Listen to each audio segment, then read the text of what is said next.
Bispo, a primeira pergunta que eu pergunto para todos os pastores, bispos, apóstolos, missionários, Certo. você nasceu num lar cristão, evangélico? Conta aí como foi a sua experiência com Deus. Amém.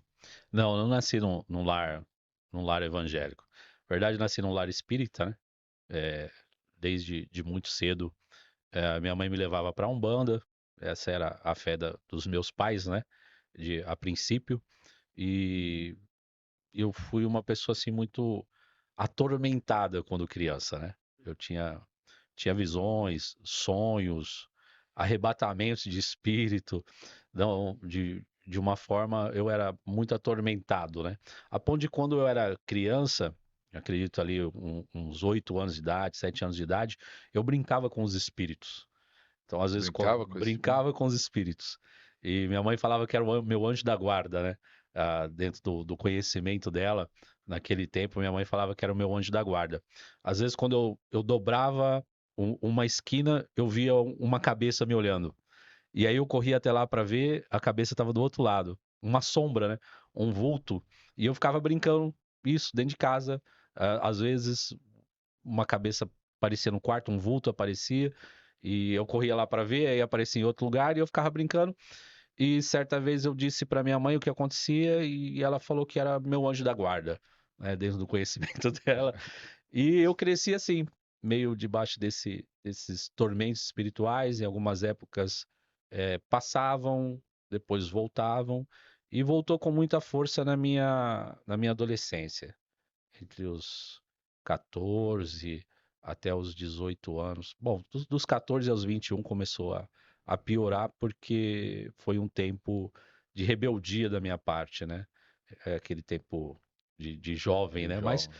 comecei a beber, comecei a usar drogas e aí isso começou a aumentar muito mais na minha vida, as visões, os tormentos, esses problemas começaram a. Mas como eram esses tormentos aí? Que vai que alguém que vai assistir isso aí tá passando por alguma coisa parecida. Bom, eu tinha muitos pesadelos, tinha visões, às vezes muitas visões de vultos no quarto, às vezes ouvia vozes, às vezes aqueles demônios, né? Hoje a gente sabe que me atormentavam, conversavam comigo, falavam comigo a respeito de algumas coisas da minha vida, do que eles queriam. E nesse tempo, meus pais acabavam me levando, né, no espiritismo para que eu pudesse ali tomar alguns banhos, tomar um passe, enfim, Para melhorar. para melhorar, E para melhorar. melhorava? Um dia, 2 dias, e depois piorava, né? Depois piorava na minha vida. Muitas pessoas tentaram me ajudar nessa época, mas infelizmente eles não conseguiram, né? Tentando fazer o bem, mas só piorou a minha condição, na verdade. E, e eles perturbavam tanto esse tormento que tinha que você chegou até a pensar na conversa que nós estávamos tendo ali afora um pouquinho, antes de começar o programa, a pensar em tirar a sua própria vida. Sim, sim. Eu já estava passando por um quadro de depressão. Eu estava passando por um quadro de depressão há mais de um ano. Acredito que Deus estava movendo a mão dele sobre mim e eu não dormia, não dormia, ficava acordado com a cara na janela, olhando para o alto e dizendo: Cara, a vida não pode ser só isso. E eu ficava ali a noite inteira, tristeza, amargura, até que chegou um tempo em que só o que me saciava eram as drogas e a bebida. O que me saciava era isso. E houve um dia em que eu estava voltando para casa, cerca de umas 11h30 da noite, e eu comecei a ouvir as vozes. Me veio uma angústia muito grande, um tormento muito grande na alma, e eu comecei a ouvir vozes. E aquelas vozes diziam assim: Você é meu, você é meu. Hoje eu te levo comigo. Hoje eu te levo comigo. Você me pertence. E eu via muitas gargalhadas e essa voz contínua na minha mente, dizendo: Tira a tua vida porque não dá mais, não serve. Você não serve para mais nada. E o engraçado disso tudo é que eu passava por isso, mas eu sou o caçula de 8 irmãos. Então eu fui sempre bem cuidado. Meus pais, a gente nunca tivemos problemas, eu sempre tive o carinho, sempre tive ali a família ao meu redor, sempre perto. Então, eu não tive problemas familiares. Não tive esse, não teve carinho, não teve atenção. Eu tive tudo isso. Meus pais foram bons pais, trabalharam muitos, né? Trabalharam muito para sustentar 8, não é fácil, né? Não é fácil. E eu sempre tive o carinho, mas os meus irmãos sempre me cercaram. São 5 irmãs e três homens, né? 5 mulheres e 3 homens. E minhas irmãs sempre com muito carinho, cuidando de mim, o tempo que minha mãe tinha que trabalhar, meu pai tinha que trabalhar. E eu nunca tive problema familiar, na verdade. Então eu sempre tive o amor deles, mas havia isso dentro de mim, dentro do meu coração, que é uma tristeza que não dá para contar. E aí eu acredito que passou muito tempo e nesse certo dia eu ouvi as vozes, aqueles demônios gritando no meu ouvido, dizendo que ia me levar. Naquele momento eu decidi tirar minha vida. Decidi tirar minha vida. Havia um lugar que não tinha iluminação e os ônibus passavam ali, devia ser um dos últimos ônibus, passava ali numa velocidade alta e eu decidi me jogar debaixo daquele ônibus.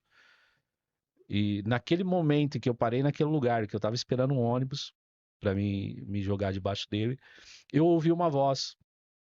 Aquele barulho parou, aquela gritaria cessou, e eu ouvi uma voz muito mansa que disse para mim: Deus existe.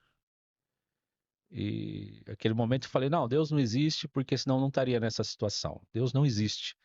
Porque eu vi tantos amigos morrerem, eu vi tanta coisa, a minha situação, há quanto tempo eu tô assim e ninguém consegue me ajudar, por que que Deus não fez antes? E aquela voz veio novamente e falou para mim: você só precisa crer. Naquele momento eu decidi crer.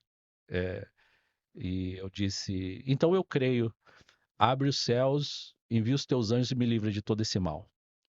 Naquele momento é, foi uma alegria imensurável. O céu se abriu de verdade. E ali eu entendi que houve um novo nascimento. Aquelas lágrimas que era de angústia, de tristeza, que eu chorava muito, elas se tornaram uma lágrima de alegria. Eu não sei como aquilo se converteu de uma forma tão rápida, tão fantástica. E eu saí daquele lugar, voltando para casa e falando com Deus e ouvindo Deus, foi uma coisa fantástica que eu falava com Deus na gíria, falando, pô, Senhor, o caso é o seguinte, eu preciso de uma mina, mais uma mina pancada pra me segurar, pra me tirar dessa vida, eu não quero mais usar droga, não quero mais beber, arruma uma mina pancada pra mim. E falei, preciso de um trampo também pra sair, eu tava desempregado na época. Falei, preciso de um trampo também, Senhor. Eu preciso mudar de vida, E na mesma semana, eu conheci a minha esposa, 27 anos de Deus, casado. Deus deu a mina pancada. Deus, e que pancada! Deus, nós nos conhecemos, já nos conhecíamos, né? Nos encontramos, eu e minha esposa, uma mulher fantástica, a Bispa Amara, uma mulher fantástica que é um divisor de águas no Ministério Apostólico Ebenezer. Deus, arrumei um serviço. No entanto, ainda não tinha contato com a igreja, né? Não sabia o que era aquilo que havia acontecido comigo. Eu sabia que havia tido um encontro muito grande com Deus, mas não sabia qual seria o próximo passo. O ministério da libertação é fundamental. Muitas pessoas estão presas em feitiçaria, presas em maldições familiares, presas no pecado, no vício.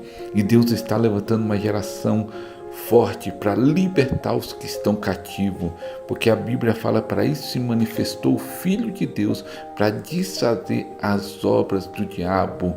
Então Deus está levantando a sua igreja para libertar os que estão presos, e Deus quer levantar a sua vida, Deus quer levantar o seu ministério. O tempo está acabando, estamos nas últimas horas, nos últimos minutos. Deus quer levantar um ministério de libertação forte.